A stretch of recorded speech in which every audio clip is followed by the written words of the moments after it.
wise men, the obedience of Joseph and Mary, and the peace of the Christ child be ours this Christmas. And the blessing of God Almighty, the Father, Son, and Holy Spirit be upon us, all those we care for, and those we work for, this day and always. Amen. Amen. Merry Christmas to you all. Thank you.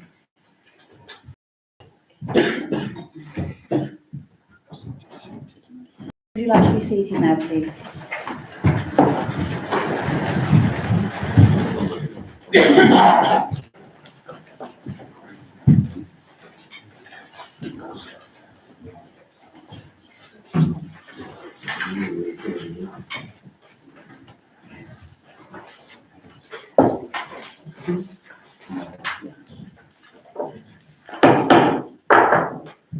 I always want to say order there, but I'm sure we've got the order. So you want to we'll do apologies first. So apologies from Councillor Richard Morris, Chairman. Okay. And any declarations of interest, please? I'll take that as a no. To confirm as correct record, the minutes of the meeting of council held on the 25th of September 23 at the council chamber, St Richard's House, attached. Yes. Happy to propose. Okay, is there a second? Thank you. And all in favour, please. Thank you. Okay, so we'll do the mayor announcements now. Would you like to stand up or shall I sit? I can sit. Okay, so can I first of all wish you all a very Merry Christmas. Just behave yourselves. Well, not. And a very peaceful New Year. It's been a very busy 6 months, but very enjoyable at the same time. Being mayor, as a lot of you know now, has been very interesting. It's enabled me to meet lots of interesting people. And it's opened my eyes to what is happening on a daily basis behind the scenes in this town. We work tirelessly to keep our town safe and carbon friendly, no matter which party we favour. So for my thanks go to all of our councillors, each and every one of you, who have our little town with a big heart foremost in our minds. My duties have been many and varied. From the Battle of Evesham, which was a rainy day to say the least, and very boggy. That was with Robert Raphael in August. The fundraising Texas Scramble, where we raised going on £5,000 for my chosen charities, which is a big thank you to my husband, without who I couldn't have got those golfers to do all that. They were amazing. So thank you to them as well. Thank you for the continued support of all my colleagues here, all of you. Okay. I also went to the Westlands Moving Forward meeting along with Nigel Huddleston, which was very interesting and great to hear what the residents there had to say over the years, where the work that's been put in has not gone to waste for any of us who have done that work with the Westlands. Sadness. Also, we got with Laurie's funeral, who was a member of our council for many years, and where I learned that mayors have their chain medallion in a little black pouch when you go to the funerals. It's a little black pouch that this little thing gives in when you go into the church, and I didn't know that. So, not that I'll probably do it again, but I've got that memory. It's quite nice. I thought that was very nice and respectful. Also, Remembrance Sunday, accompanied by the Deputy Lieutenant Charles Morgan, which will always stay in my mind anyway, as it will with all of us. The Melting Pot Company for Shakespeare's Folio, John Hemmings, as most of you know that. Christmas light switch on. That was very good, and again, that afternoon we went and unveiled a plaque at St Peter's, which was again very interesting in his honour as the saviour of our Shakespeare's folios, not portfolios. And also another sadness one was obviously what Councillor Brooks and Councillor Duffy have said about Sandy's memorial at St Andrews. That was very touching. As well as all the many carol services I've been to at the cathedral. It was wonderful. I mean, I know all the carols now by heart. So it's been very interesting. I won't bore you with any more, but there were quite a few more. But what a lovely thing, you know, it's this mayor business. It's really nice. And I hope you all get a taste of it one of the days for those who want to. So that's my little adage for the day. I'll say Merry Christmas to you all. Right, where do we go now? Right, the Mayor's Choice Annual Award. So that one, Chairman, I think Councillor Duffy was going to update on that, and it also relates to item 8, if you want to cover both, George, on the Youth Council. Yes, I can certainly cover both. Yeah. So within the Mayor's Choice Awards, or the youth aspect that we're kind of looking for with that one, a meeting was had with the high school, which unfortunately was on the same day as a meeting as another event for parish and town councils at Wychavon. So we weren't able to join at the high school, but Richard discussed with them for us, and the high school are interested in taking it on within the youth council, which is due to be convened in January, along with their new communities officer. I forget the exact name of the role. There's a keenness to take it on there. So in the meeting in January, the full procedures and voting and nominating method will be decided with the youth council for them to hopefully take it on for the year and in years to come. Which also covers the youth council update in that still not restarted, but with the support of the new communities officer within the high school, they are intending to reconvene in January and carry on from there. Sort of regular ways that they can stay involved with the wider Droitwich community, as well as forming the community of these schools. I believe they've had a response from both sort of with the high school leading, they've had a response from both middle schools. I think are still waiting for some further from some first schools. Thank you, Councillor Duffy. I think I can just add on that, Chair. just some further information from the head, John Brooke. The lady that's been recruited, it's a new role. It's a schools community officer, and the lady's name is Maisie Truman. And the update from John Brooke is that she will be supporting on the recreation of the Youth Council, as Councillor said, early in January, and that'll include West Acre and Whitton schools as well, who are keen to be involved, and it will also lead on any liaison with the community and the wider council, so the town council in other words, and that lady has just been recruited at the end of November, so that's what the delay has been really, to get that person enrolled. So, as I say, the lady's name's Maisie Truman, and it's the school community liaison role. Okay, thank you. Moving on to the policing in Droitwich Park. Chairman, we were expecting Sergeant Kathy Atkinson this evening. She isn't here, but I have got her report, which we can circulate.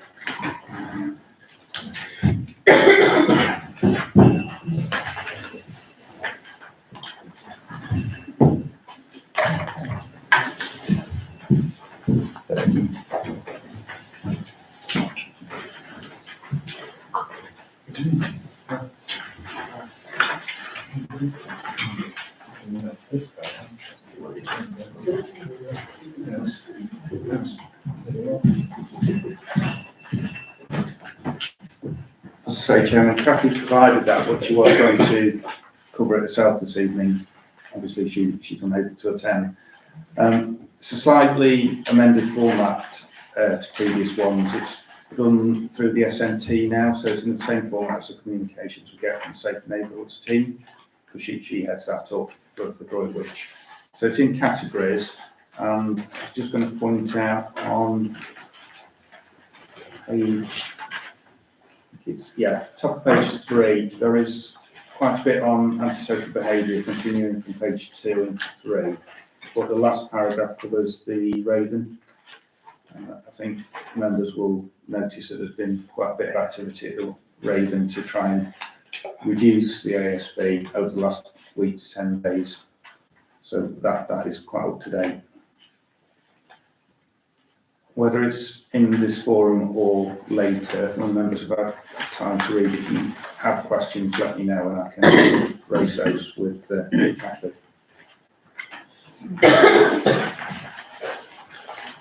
Do you need more time just to have a look through that, or?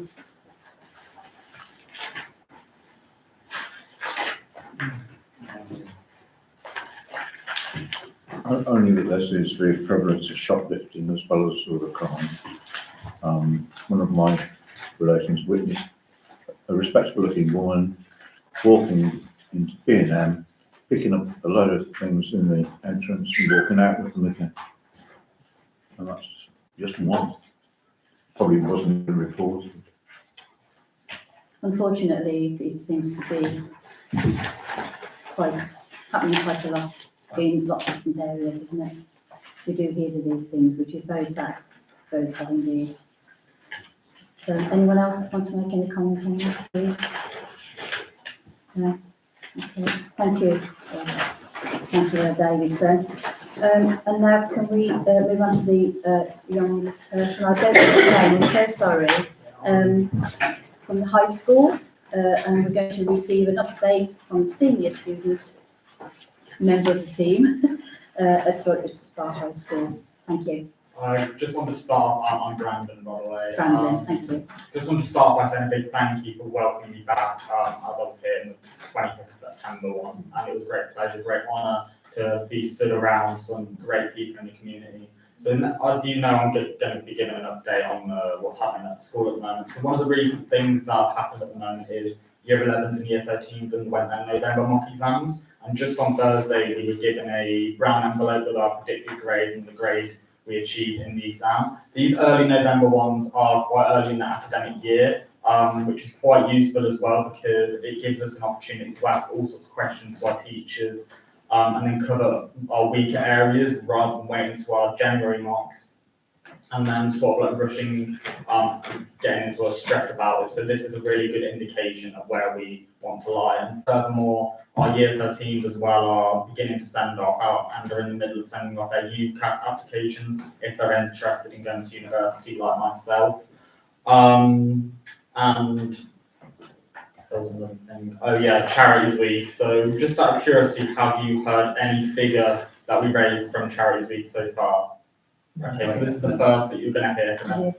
So, as you know, last year raised about £4,000. I can't remember the exact figure. It was somewhere around £4,300 for charity, which is a fantastic achievement. And as hopefully you will remember, last time I came here, I said I wanted to smash that record and hopefully get above £5,000. So what we did this year was, because not a lot of people carry cash around on this time, on the stalls that we had, obviously we were selling snacks, drinks for people in the concourse, break and lunchtime. But what we did this year was we had a finance stand where people could pay by card and were given a £1 token where they could therefore spend on snacks. This was a really, really good good stall as well because, as I just said, not a lot of people carry cash. It was a lot more frequent, massive queues. And they could also use it on the theatre as well. And in the theatre, as you're probably aware, we have events that we have in the theatre involving teachers, so the students are really, really interested in that. So on the Monday we had our Spill or Fill. Tuesday we had Teachers Got Talent, Britain's Got Talent, sort of spin-off. Wednesday was our teacher music video. Teachers becoming popular artists at the moment, such as Miss Truman there. She gave her best Eminem impression. On Thursday, we had our 2 sixth form with Ben and Liam, who shaved their heads for charity.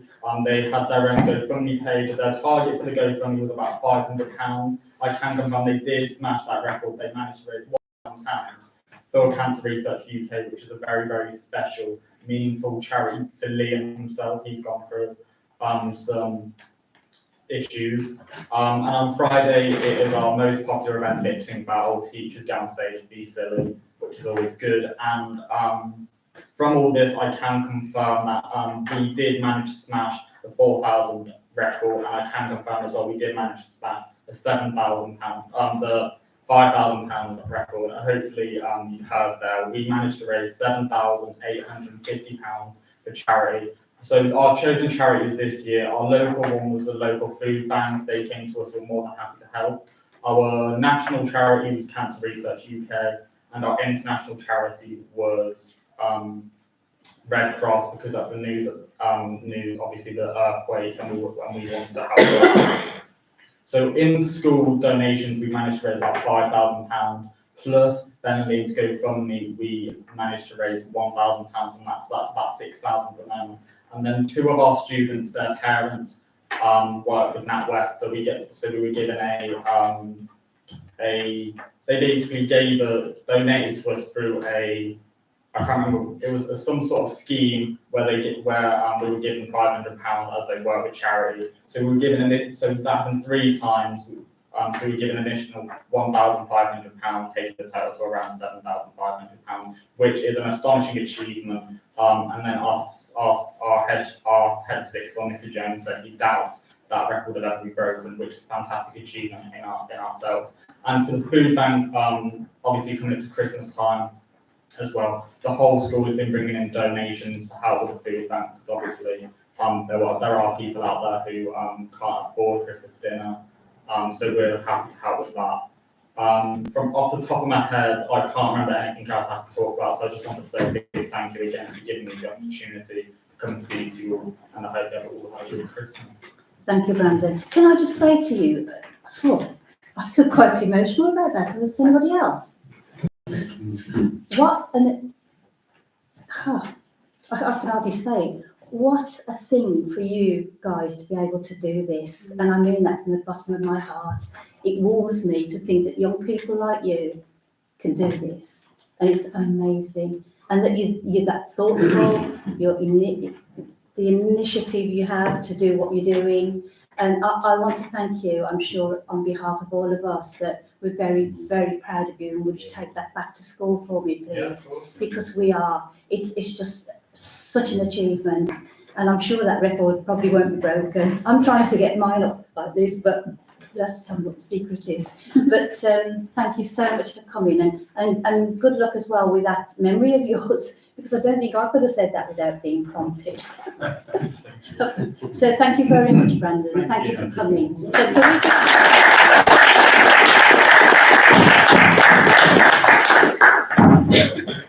Thank you for that. Okay, so the Youth Council now, we've got... Youth Council, we're with board, yeah. So the Community Legacy number 9, please. So Community Legacy, we were expecting Hindley, Martin Hudson Tree and Salwell Parish Council, they're invited this evening to do a presentation. They're interested in doing a collaborative project, but they have changed their mind last week after the agenda papers went out. So I think they prefer to stand alone with the project. So we won't be receiving them tonight. So that takes us straight on to B, which is to consider any suitable preferences for a Community Legacy addition for application. The window for applications is as detailed on the agenda. They open on the 8th of January. They run to the 19th of February, and then if we progress with an application and we are successful, we then have into May, the 30th of May, to do the application stage 2, which is also the public consultation. So that's the detailed bit. We have got one to consider from 6th November, which was Community and Amenities, which was presented by the Heritage Managers for the museum. I'm not aware of any others. Councillor Duffy? Well, I personally was really impressed by the Heritage Centre's presentation. I thought it was a great way to continue Brookshires' legacy on young people in the town. I was really impressed by the interactivity of a lot of the plans for the displays, whilst keeping it resorting to the sort of shortcut for interactivity of using screens. That was something I was really impressed by. I'd be very happy to propose that we have full support behind that and give that our top preference for applications. I'll second that. Did you want to say something, or were you just? Well, I was going to, thank you, I was going to offer a second, but again, I would echo what Councillor Duffy just said. I think it's an excellent opportunity to really, we've already got a good facility here, and it's a really excellent opportunity to enhance it and build on what's been done already. So very much in favour, happy to support. Thank you, Councillor Brooks. Did you want to say anything, Councillor Davidson? No, just I wanted to second it before I proposed it. Propose and seconded. Yeah. Councillor Brooks has also spoken. Just a point, I should have declared interest in this item, I didn't. I will abstain, not because I don't want this to happen, because I'm actually on the community and amenities committee at Cheltenham as the property, so I will not be voting. But Thank there you. won't be anything against anything said in this. No, thank you, Councillor Simpson. So it's all to the Oh, vote.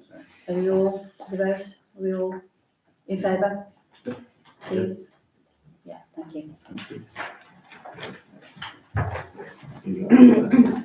Right, so number 10, we're going to the Armed Forces Covenant. Thank you, Chairman. So the Armed Forces Covenant, item 10, it's really just to update from September that the full council adopted the Armed Forces Covenant then. I think everybody can remember signing for it. Two things to update on since then. It's been accepted. We've also applied for the Bronze Employer Recognition Scheme. So that doesn't only benefit any people that would be ex-forces or employed by the council. We don't actually have any at the moment, but it extends to veterans in the community and their extended families.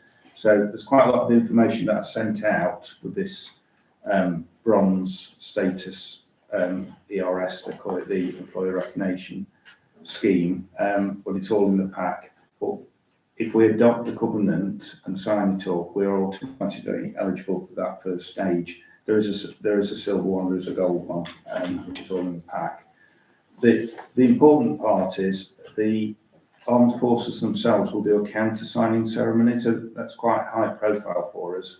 As we said in September, there's not many towns or parishes that have done this, so we are leading the way in Brookshire on it. And we have Colonel Andrew Wadland, who will do the counter-signature with two other guests from the MOD, and they will attend on the next full council, which is the 22nd of January. They've asked for photographs as well, so we're going to combine that with our annual photos for the mayor and the standing council. We'd normally do that in April, but we can do both on that evening, and it will be an early item on the agenda in January, so that they obviously don't have to wait through the other items. So it's just to update on that. Again, if members have got questions from that pack, please let me know. But it's a really good thing for us to be doing. Yeah, has anyone got any comments on that, please? No? Okay, I'll carry that forward then. Okay, number 11 then, annual governance and accountability return for the year ending 31st of March 23. Notice of conclusion of audit. Thank you, Chairman. So item 11, this was the sign-off of the external auditors report, so for year end 31st of March 2023, the last period. We actually received this just after the last full council meeting, so otherwise it would have been on September 1. The report was attached. There was no items of any concern with our practices, so it was fully satisfactory. The only observation they've made is that we do have, our reserves are over the threshold because the guidelines have changed, which is quite a good problem for us to have, and it is also covered by the next item, and we will be bringing that to council in January with the preset of the estimates and the budget. Got any comments on that, please? Anybody? No?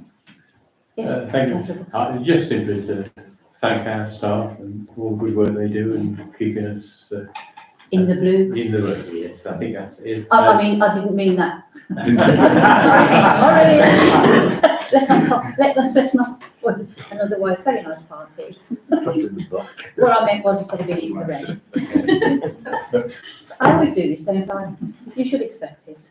Okay, so can we move forward on that one then? Yeah, okay. Okay, number 12, oh, we've done that one, haven't we? No, Oh, number no, 12. that's different. Interim internal audit visit and report 2023-24 to confirm that the internal auditor Tuesday the 7th of November 24 to undertake the interim review visit for the current 23-24 period. The report is provided for information and report is attached for information. So, Chairman, on that one, this is for the current period, so 2023 ending 31st of March 24. Just in case members don't know, new members, the internal auditor visits us twice per year. So the first visit is usually around this time, but he has to come a little bit earlier this year just for his planning. So he came on the Tuesday the 7th of November. So it's basically his first visit of the year, and then he comes again around year end. So he covers a lot of the, what we would say, the operational things in his interim visit, and then he'll do the year end functions around 31st of March, first week in April. So it's quite good that we've had that early this year. The report is attached, and there is a reoccurring item that is put on the observations, which is the one that we've already covered, that we do have reserves over the recommended value at the moment. So again, we'll explain some options on that in January. Any questions on that, please? No? So we'll move forward on that. Thank you. Number 13, annual renewal of insurance policy to confirm that the town clerk reviewed the insurance policy and cover arrangements with the provider on the 1st and 15th of November 23. Advance of the annual renewal schedule for 1st of January 24. Arrangements have also been made to carry out separate valuations of both premises for insurance purposes, updating owned assets and to support index linking. The renewal documentation is attached for information, so to consider the insurance renewal information as presented. Have we any on that at all? Just a couple of points to note on that, Chairman. It is noted on the interim auditor, so the internal auditor, item 12's report, that he asked us to look at the fidelity insurance threshold. So the standard is £1 million, so that's basically cash assets. He asked that we looked to increase that. The next threshold is 2 million. So there is two quotations there. The feeling with this is with the reserves position, that is going to reduce. So I don't think we need to up the threshold for the renewal. It was unusual. It was just over £1 million when he used the bank reconciliation from the end of the end of October at his visit on 7th of November, and it just tipped over, so that's why he's put it down as an observation.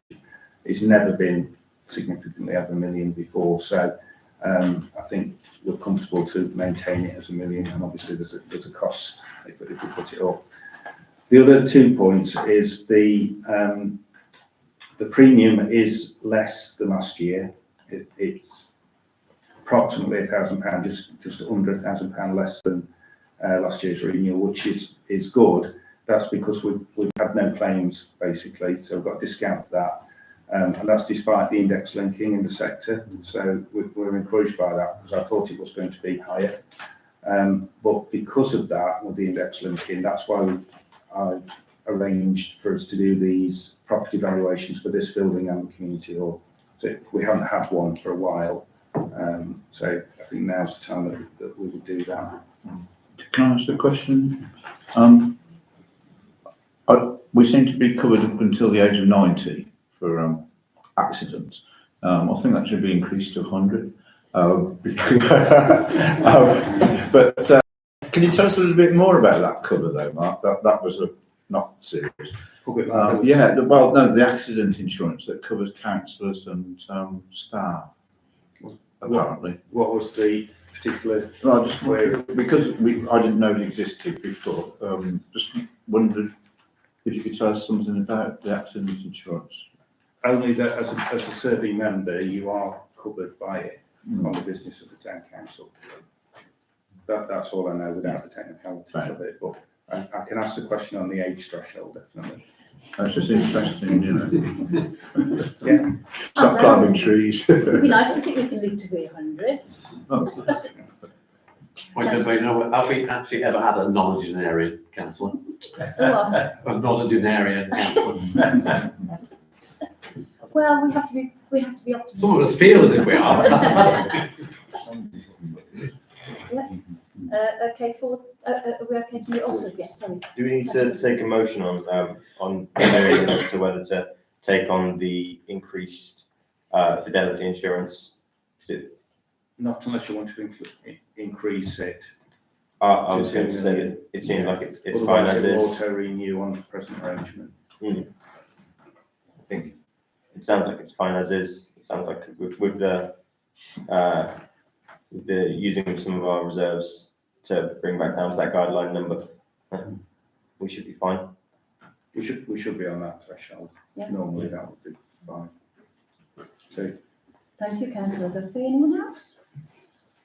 If I may, Chairman, just to second that in the sense that we're getting some excellent advice and I think we would do well to follow it. Absolutely. Okay, thank you. Moving on to number 14, Mark. this one, again, it arises really from, it's a new procedure that the internal auditors asked us to do. It's asked for a separate minute number that we review the signing arrangements for the bank account.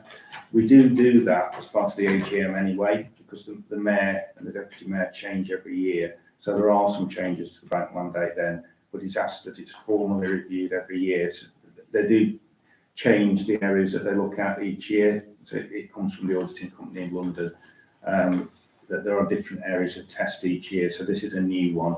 So I've simply just included it as a separate item. So if members don't already know, it's the three chairmen, the deputy mayor, the mayor and the leader that can sign. So it's two members' signatures with the officer.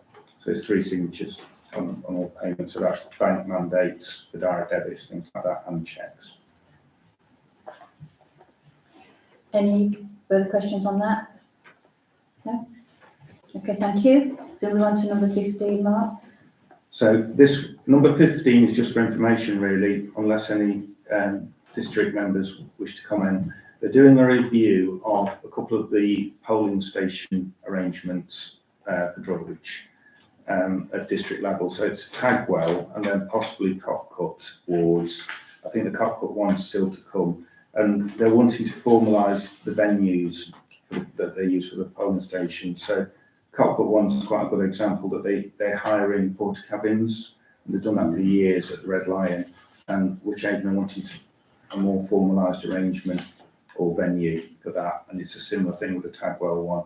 So the details are on the letter that went out with the pack, but it's really just for information, or you may be asked a question by a constituent in those wards.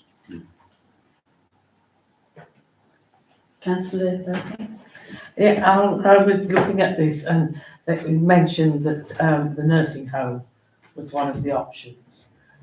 I wonder, have the nursing home residents been asked? Because when the polling station is open, it's open from 7 in the morning till 10 at night. This is a nursing home where people live. And do they really want people coming in and out of their home at 10 o'clock at night? And they have to set up these polling stations earlier than 7 o'clock so that they're ready to open the doors at 7 o'clock. These people will still be in bed. Do they really want people running in and out of their home Chris, at that time of the day? I popped up on Saturday to have a look at it, as we discussed in our meeting, and basically the entrance door will be manned because it's got to be manned. Yeah. Because it's a security door. And as you go in, the lift is just by the door. So that is where people will go in the lift and upstairs. It will not, the the level they're going upstairs, there's no residents at all on that level. Is It's it absolutely quiet? empty. Is the lift quiet or noisy? It's quiet, you can't hear it. But there's absolutely no residents on the floor where the voting will be.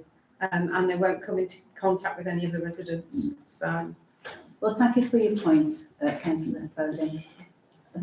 There was considered the children's nursery area there. It's a big building, plenty of space. Whether there's any scope there for it, no, I'm not too sure, but John Morgan was looking into that. I'm waiting for some feedback on Is that the new one? The new Yeah. nursery? Yeah.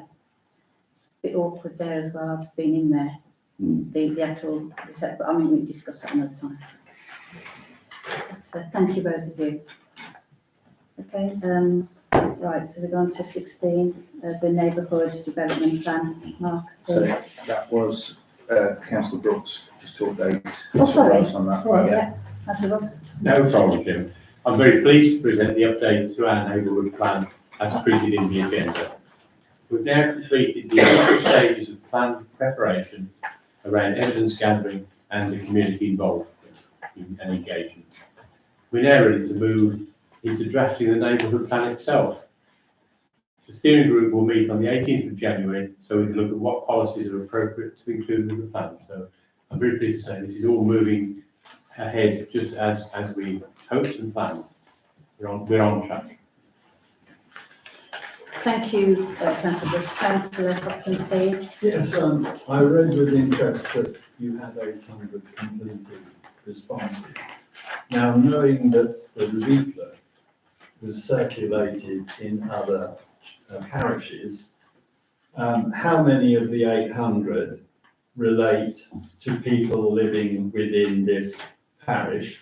And how many, well, obviously would be the difference, but how many outsiders answered the questionnaire? And I think that's very important because this is this parish, this is what the people in this parish want and the questions they answer. I know that some say who live in Copcut that they think they live in this town, but the principle of this is that this will be a plan for this town and those people living within the town.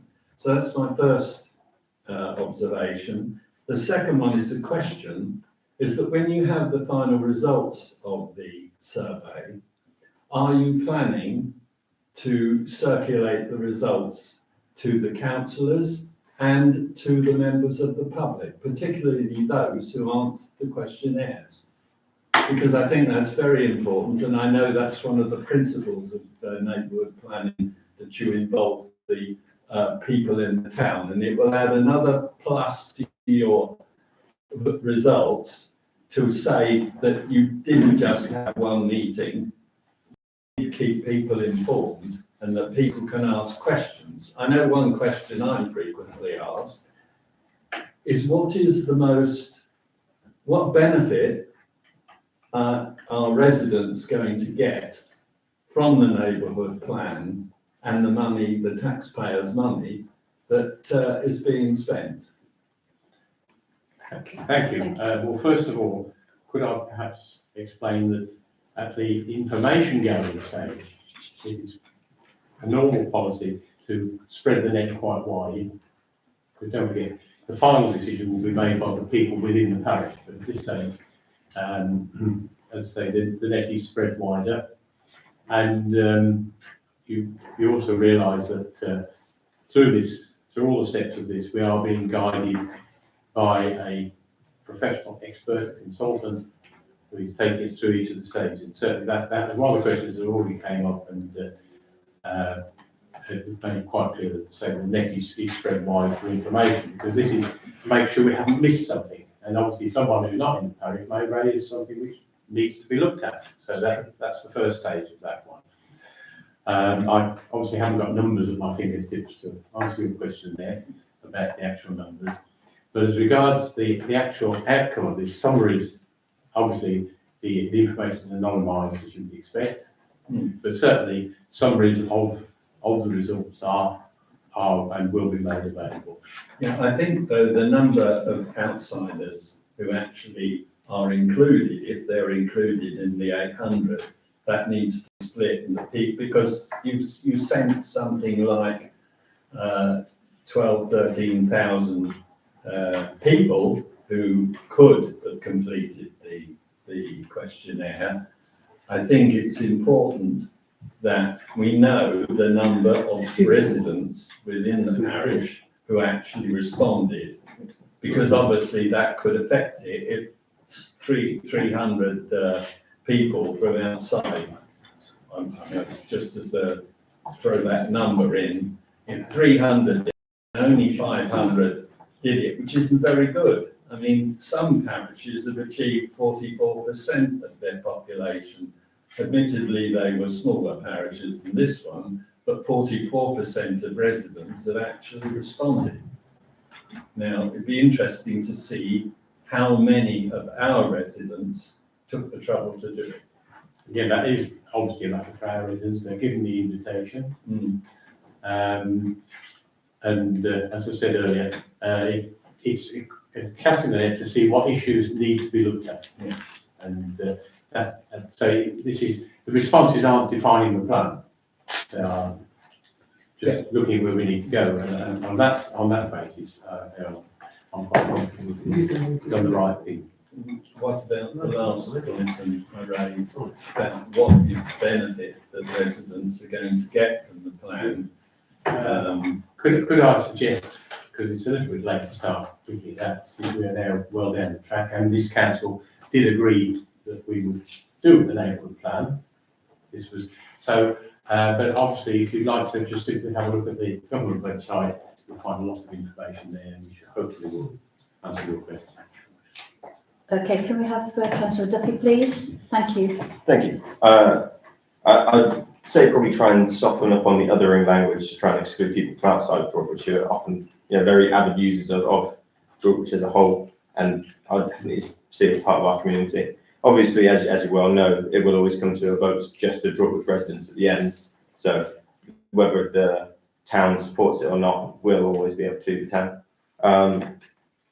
But yeah, I think the results of the survey are definitely the evidence that informs the policies within there. So there will be evidence within the end policies. But I do see very much what you mean, that it would be good to make sure we're clear in the end policies that the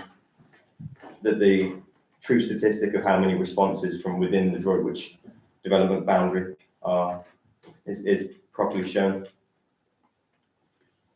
Thank you, Councillor Duffy. Councillor Sinton, please. Just leading on from what you're saying, it quite bothers me. I never actually received this survey through my door. And to my knowledge, nobody on my road did either. We couldn't live much closer to the centre of Droitwich than we do. I don't think I do either. Does anybody else have the same experience? Yeah. Have you had one? No, so we didn't get one for some time. No, you not get one? No, people in my area No. haven't had one either.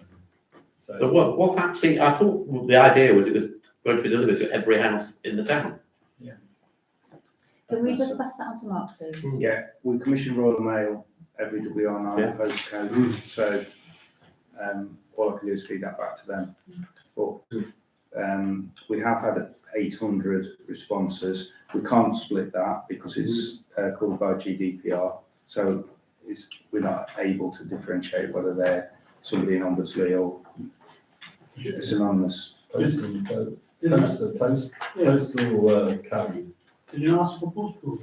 Yeah, we did. It's all the WR9 ones. No, I mean, in the survey response, did you ask for postcode? Because that can be used itself to sort of differentiate. It's anonymous through SurveyMonkey. Yeah. Yeah. That collates the results. All I can do is feed back to Royal Mail that certain people have said they haven't received one. But from our point of view, they dispatched 15,000. That's how many we had printed, that's how many we asked them to do. There was some overlap because the guidance that we have from the consultant is not to exclude people that either work, live or use the facilities of Droitwich Spa on a regular basis. So it would not have been correct to exclude areas like Cockpit Rise, Hadser, extending out further Ombersley and other areas on outside the perimeter, but we can't differentiate which of those live or don't live in Droitwich Spa. As Councillor Duffy said regarding the benefits will be shaped by the policies. So until the policies, which Councillor Brooks has mentioned, is the next stage of the steering group, and that any councillors are welcome to join that steering group. The next meeting's detailed on there. We can't say what the benefits are until we've actually shortlisted the policies guided by the consultant. And then the final point was the actual decision, which I think was Councillor Hopkins' first point, was that is a referendum, so that is only Droitwich Spa residents that can vote in that. So it's only them. And again, that's strictly controlled, obviously, like any voting. Yeah, well, look, there will be some no's, and there'll be probably a no campaign, actually. That's democracy. That's right, no, but it's possible. Thank you. Well, until you see the actual policies and so on, I think it's a bit premature, but yeah. Councillor Humphries, please. Thank you. Apologies in advance for the rather croaky voice. This is not my normal voice. I'm breaking this into a friend. Just wanted to ask a question. I'm very pleased that you've used SurveyMonkey because that is reasonably accessible.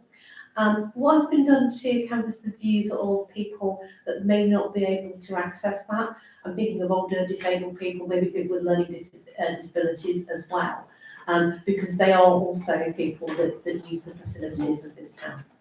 We have 2 workstations open for months, one in the library and one here. So a considerable amount of the returned ones were paper-based. They've been collated and input by Katie into SurveyMonkey. Was there any consultation with groups such as Speakeasy Now? Yes, because they're one of our tenants. I'm very pleased to hear that. Thank you. Councillor France, please.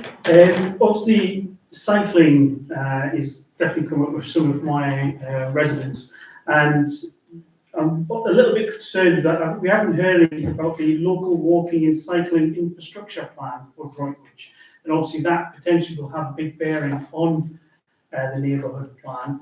And I was just wondering if everyone knows where it's up to at the moment. I have tried to contact anyone and everyone to do this, and I have had no success yet. And I don't know if anyone else has, or maybe Mark, if you can hassle the county council or whoever it is to try and get a copy for the councillors, so we can sort of look to see how that might integrate into a neighbourhood plan in the future. And if battles in mind, I'll take the next one forward. Obviously, Wychavon had a disability report undertaken for Droitwich not too long ago, and I am trying to make my way through, but it is a hefty document for anyone who hasn't quite had a chance to see it yet. And obviously quite interested in if that's been taken forward into the neighbourhood plan as well. I think perhaps it's important to mention both those last 2 points that you made, that the neighbourhood plan in itself is dealing with land usage. So provision for cycling and so on, is not a major tenant of that. Certainly people are. We've still got to consider it as part of it, and disability, accessibility in terms of everything from path widths to signage to how things are designed, we should really take it into account as well. But those are not matters which the neighbourhood plan in itself, it's a higher level, shall we say, overview. So it doesn't, it addresses purely land usage, not, the detail of how it's used. And in fact, I did go through some of that in the presentation I gave to members when we started this council about planning in general. There's a complex legal framework. Planning should take into account this, and obviously something we'll be pushing it. The planning does, but it depends at which point it does it, and it may not be. Some of this is not in the local plan itself. Again, we are following the consultant's advice. Councillor Duffy, please. So I believe there can be additional documents for things like if we felt we could include local walking infrastructure plans, but that would again be led by the results of the survey to see what people's concentrations are. I think the report that from Wychavon on accessibility would go into specific shop designs and information designs, which wouldn't really be in the town centre plan or a neighbourhood plan. Might actually be more in the town centre plan rather than the neighbourhood plan. But possibly cycling and walking infrastructure, if that's outlined within the surveys, is something that the town have a real interest in. And that's something we could look at as an additional policy. I don't notice a lot of people actually cycling in Broadwich, really, compared with motorists and walkers. Yeah, but that's the problem, it's not the facilities, you've got to create the facilities before people will feel comfortable. I don't feel comfortable sending my kids to school on a bike, and I really would love them to be cycling about the town, but I just don't feel safe. I don't feel safe myself when I send my kids on a bike. So it needs to be, the facilities need to be put in place so people feel safe, and then you will see it, as you do in towns like Oxford and all around the country where they've invested in it, people do use it. And we've got an ageing population, which Some of the residents that come to me are actually quite elderly, who do that cycling. Councillor, Chris. Just coming back on the point around the access audit, etc. Planning is still, I believe, I'm no planning expert, but we still have to consider quality impact assessments as part of that process of any big planning development, and particularly around new accessible housing as well, because there are some laws under the Equalities Act that would cover new housing development. So I think it's something that, absolutely that report does focus a lot on the town centre, but it's much more wide-ranging than that. It covers the whole of the area, not just the town centre. And it's definitely something that we need to make sure is included in the town plan, and that the voice of disabled people are heard in any consultation. Thank you very much. Did anyone else have anything else to say on that one? Well, thank you for your input. The 17. We take these on block, Chairman, the 6 committee minutes. Sorry? Number 17, 6 committee minutes, you can take those on block if you prefer. So we'll take those on block then, is that okay? I'm happy to propose that. Thank you. Second. Second. Sorry, Either one. now I might defer to the. Yeah. Okay, thank you. And are we all in? Sorry, I've gone blank. Okay, all in agreement. Thank you. Thank you. Okay. Number 18, the volunteer barge seating in Vine Lane. Happy to update on this. I think we've got copies as well. Originally, this was something that was brought up in a Wychavon Broadwich Matters meeting, and it was a discussion around what we could do to improve the situation with the damaged canal barge at Vines Park, the seating area that's obviously surrounded by Harris fencing. And the discussion was going to be around whether we want to, as a town council, ask Wychavon to remove it and replace it with temporary signage saying that a replacement is to come, just so that we can get rid of the dangerous wooden structure that's there and the Harris fencing around it. Since then, we've had from the Wychavon Parks team plans or a proposal to fully replace it with some really nice additions. I think a more secure boat end that would be less susceptible to damage. I think as many of you will see, it's got some really great additions like an accessibility friendly bench, more signage in the middle that tells some of the history of Broadwich and some of the history of the canals, and an all round quite good design. So I thought what we could do instead, what I'd like to propose, if there's support for it, is that we write, if everyone's as impressed by it as I am, that we ask that a letter of support be written from the town council to the Wychavon Parks team to say that we'd very much support the replacement of the boat and improvement to the area. Any questions on that, please? Thank you. Sorry, Councillor Franks. Sorry. Franks, we'll get there. I said thanks very much. So yeah, I mean, also this came through the district council. I did write back to the team at the time, but I hadn't heard anything back of them, so I had no response to what I said. But I do think it's something that maybe we could take forward with town council as well. I mean, it probably is a silly thing to question, really, but I think it's, you shouldn't make assumptions, as my advice. It does say that the edging sleepers will be fully surround the barge, and they will be at a 230 depth. There is no, I can't really see anything on the picture, etc., to show that there is going to be accessibility to get to the nice bench, which does have a disabled space. And I know it sounds a bit daft, it's probably going to be there, but I think we do need to push that as part of the design. And the other aspect is just going back to this disability report. It was, I just can't stress it enough, it is a massive report with lots of case examples on how to do things better and differently. And I do think that we should just push Richard to make sure that the lessons from that report are incorporated into the design as well. Thank you. But otherwise, I'm completely in support of it. Thank you, Councillor Franks. Councillor Humphreys.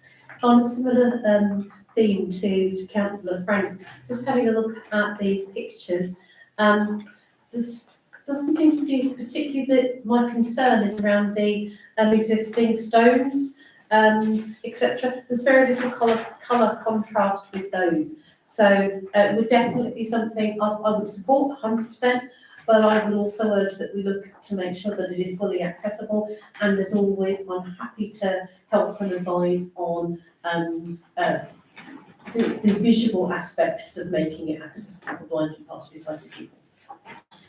Thank you, Councillor Humphreys. Right. So on that one, Chairman. So I think before we move on. Oh, yeah, sorry, Councillor Briggs, Councillor. Will there be a timeline on getting this sorted? Because it seems to be dragging on and on and on at the moment. We've got this information, but there seems to be no fixed time. It's going to happen when? Because the English Heritage seem to be getting involved, but they never seem to give any timescales.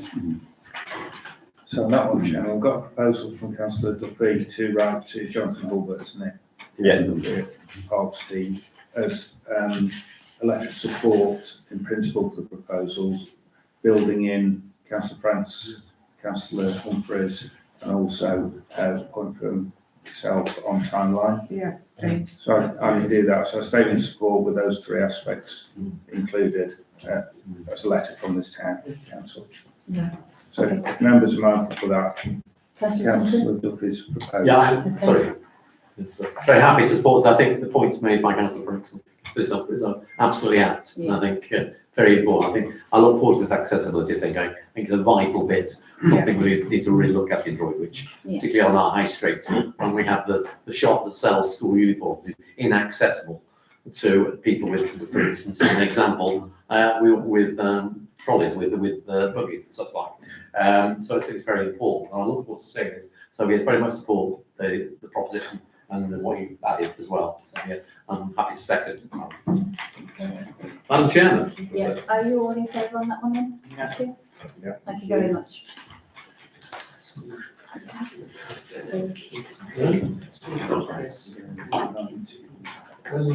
Okay,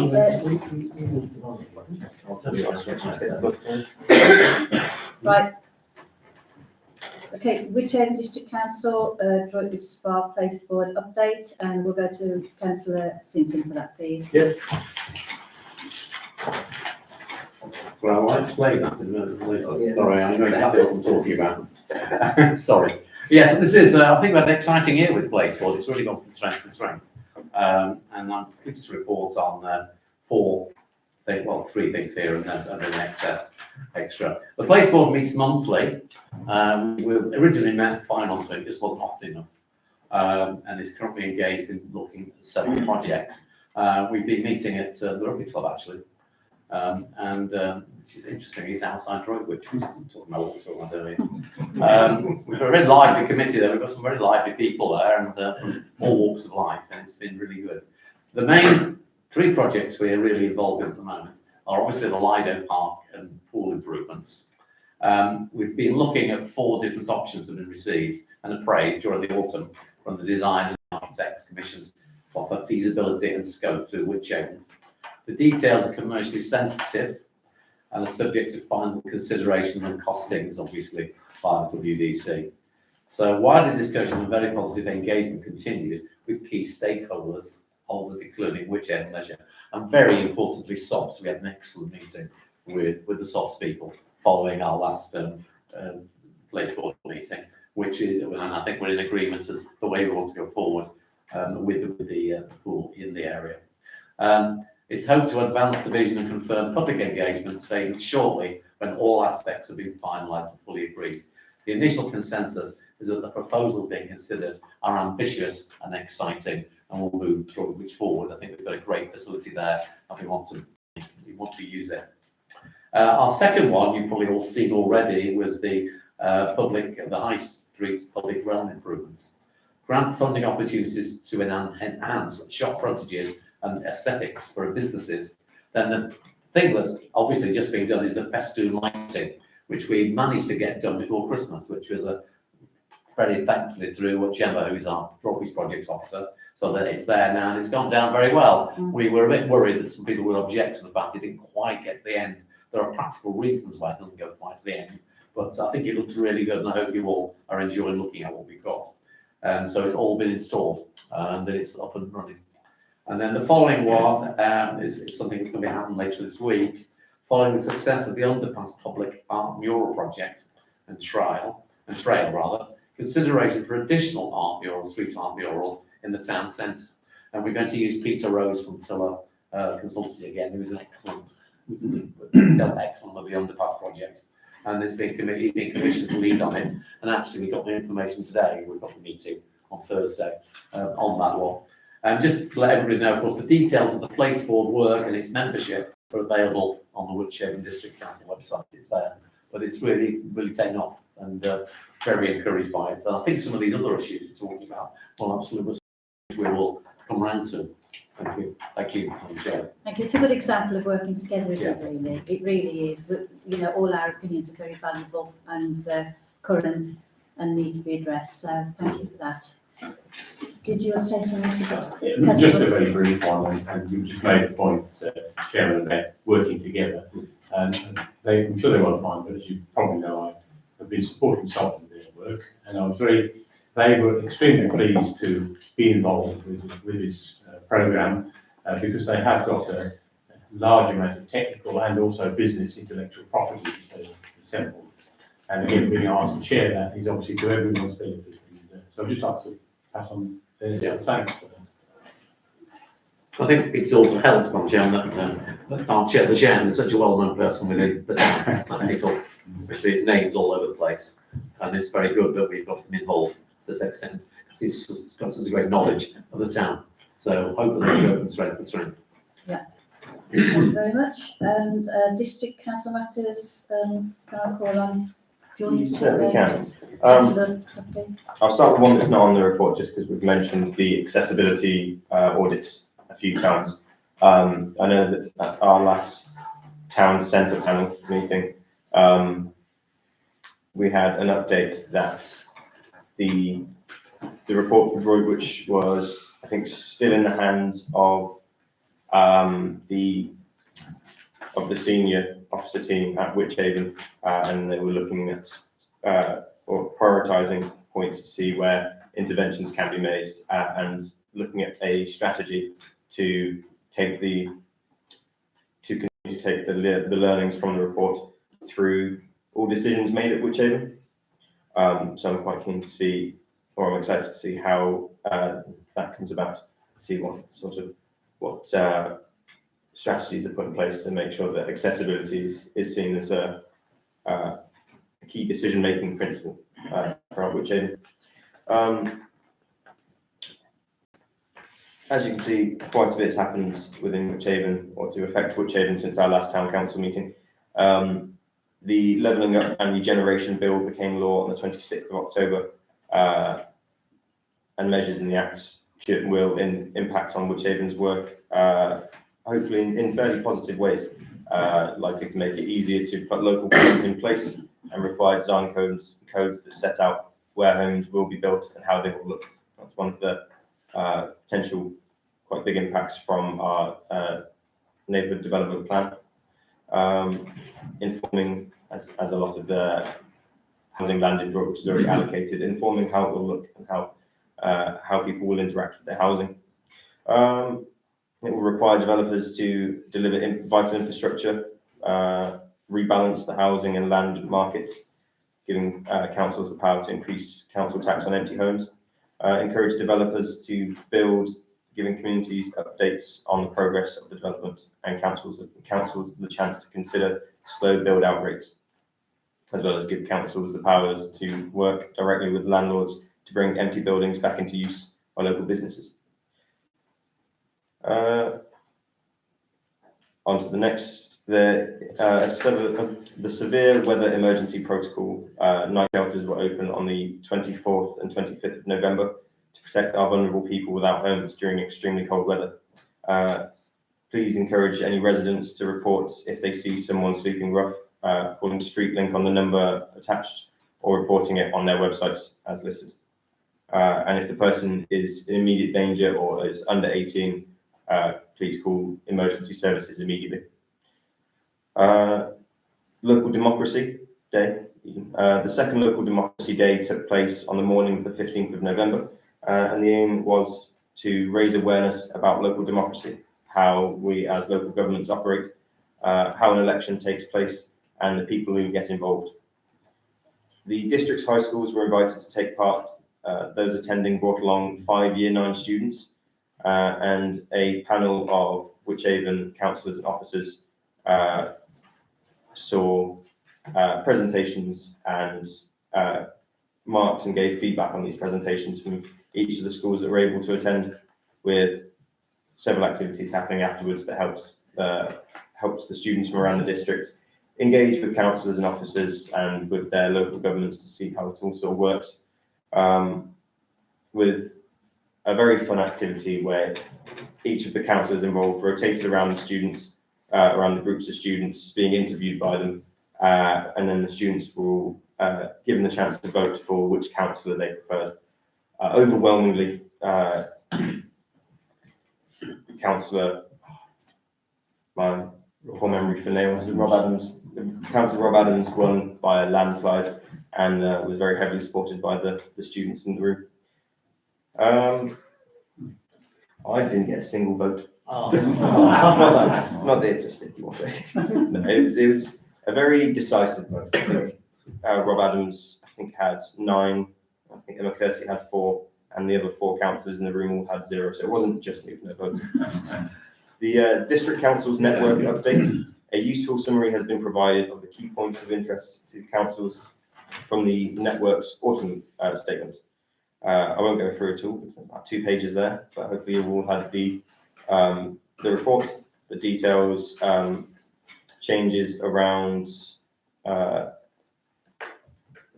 housing and homelessness, planning and nutrient neutrality, devolution and levelling up, business rates, and that's the end of that list. On to the Wychhaven Rural Fund. As we've expressed earlier in this meeting, although we are a town, we're very affected by the rural communities around us.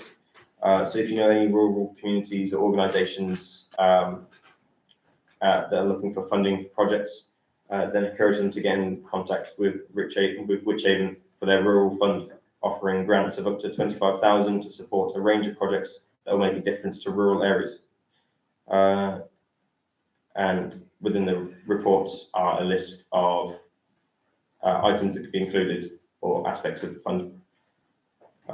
Platform neighbourhood walkabouts. So Platform being Wychhaven's main housing association has been running walkabouts in areas where they've got housing stock, offering residents the chance to meet their neighbours, meet neighbourhood officers, police and other community partners, to walk around and assess their local neighbourhood, looking for opportunities for improvements or areas that may be missed, including communal areas, gardens, and highlighting any issues or concerns they may have.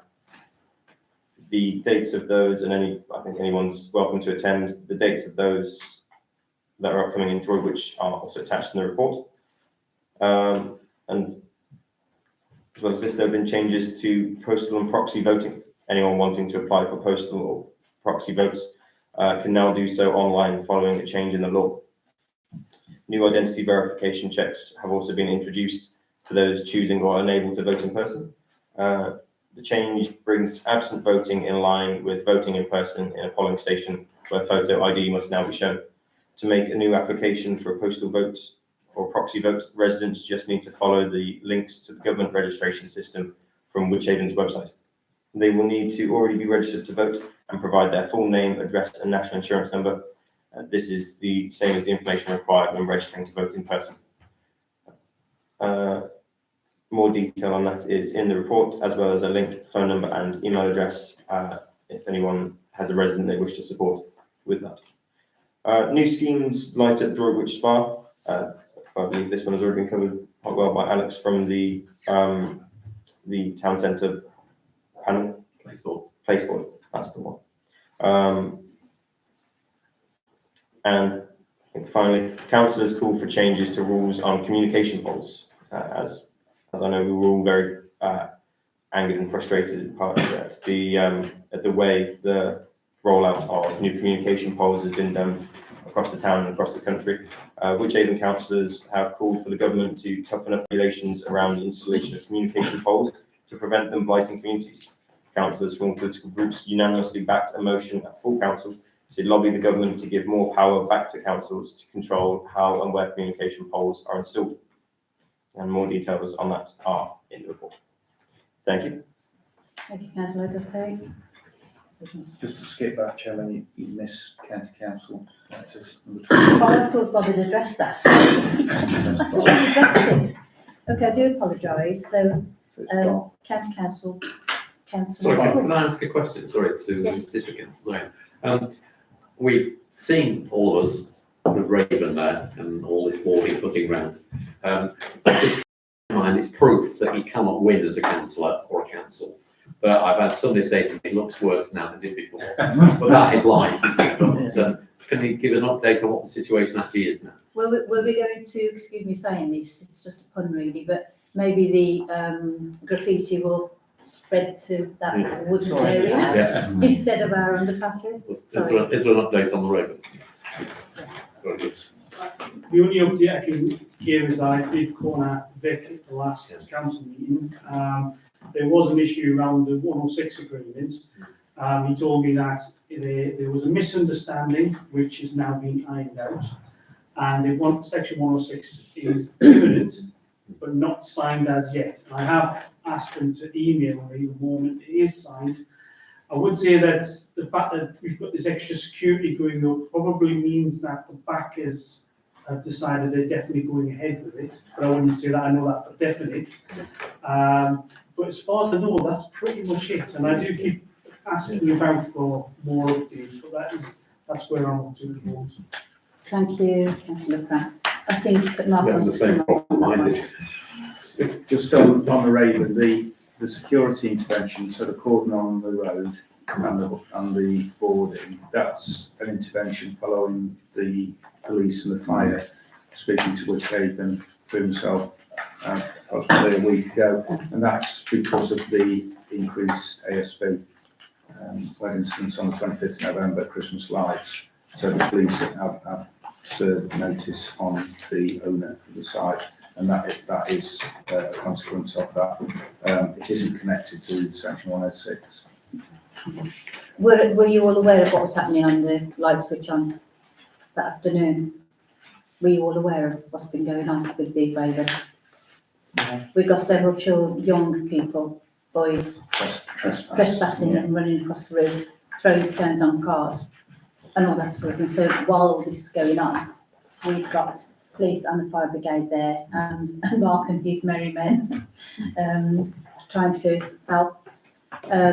It's getting past a joke, isn't it, really? It really is. I mean, we're all fed up with it, but, you know, we do have to leave it to the legal beagles out there. I think, Chairman, that's why this escalation came from the fire and the police after that weekend.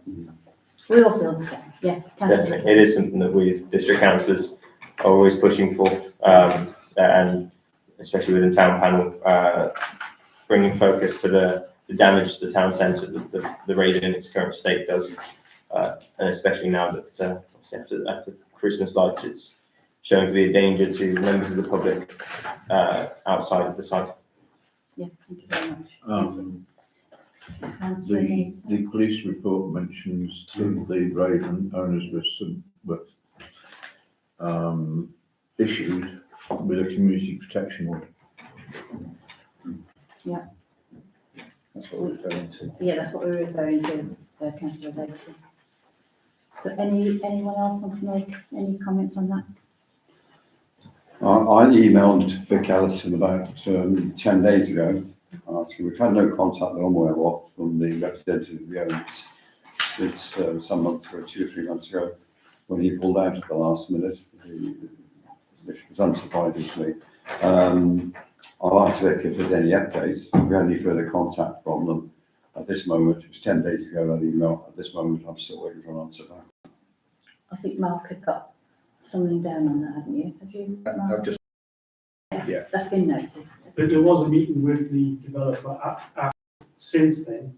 There has been one meeting with the developer a couple of months ago. Where, I may have been on holiday, I certainly wasn't aware of it. yeah, and he, I pushed him because my concern is the Raven's been so up into the elements for so long. What's the degradation that's been happening? He told us that there was going to be another structural report. Well, I pushed him, is there going to be another structural report because of the degradation? And he says there will be. And yet, so again, Vic has pushed him on that. And again, as you say, but since then, there's been nothing. So No, my view is, I've held this view for a long time, is it should be, the building should be taken into public ownership. And I believe there are ways and means of doing that and funding it. My thoughts are that as developers, they're much more interested in what they can do, building on the land around it, selling or renting those properties out, making income from it, than they are about restoring the old manor house to what it originally was.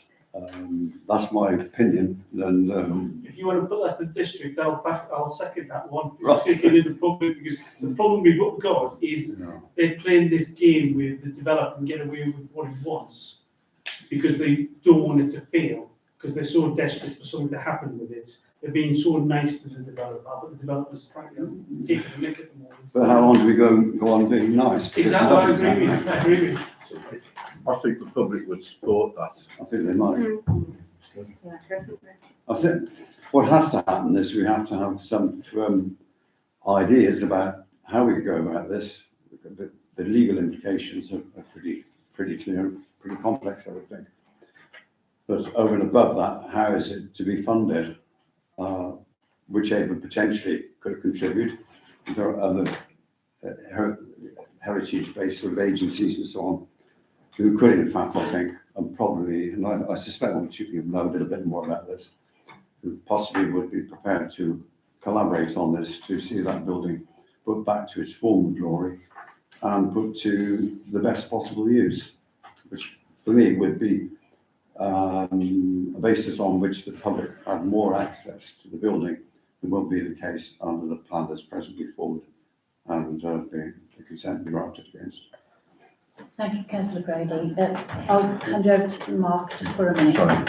The Raven itself isn't an agenda item this evening on No. the meeting, so these comments are noted, but it is also commercially sensitive and it's a live streamed meeting. Yeah. So we just need to be mindful of that. And I think the agenda item we're on is county council matters, councillor Brooks. Well, I'm sorry on that one because in fact, council, to avoid duplication, councillor Morris has sent in the report.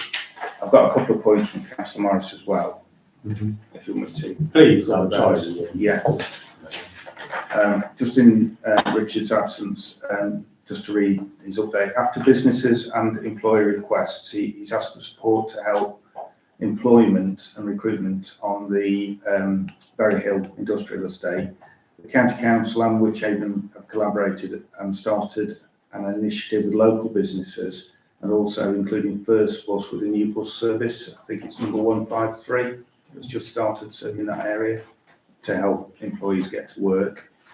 I think these are on planning for the 15th of January, but there's notice of 2 new canal bridges. They're in the West Ward, sort of around Ledwich area, with some closures. So that's 2 replacement investments going in. And then there'll be more information on this coming out, but the Worcestershire Local Recovery Strategy issues and options document. So what this is for, it's for nature depletion. England is one of the most widely considered impacted countries on historic and ongoing declines in nature. So there's a big consultation coming out from the county, and any responsible authorities will provide local leadership, so at town and parish level, to draw together local knowledge, expertise and best available information and data. Anyone who can play a part in recovering nature and the wider environment in their local area can be involved in preparing and helping with this strategy. So I say there'll be a full communication on that in due course. That's all I've got. Thank you. Right. So there's no questions on Yeah, that. are there any more Okay. questions on that one, please? Sorry. No. Okay, Just so we'll go on to 22 now, the accounts for payments. So there's a list with the circulation, and there's also a supplementary list just to clear them before New Year.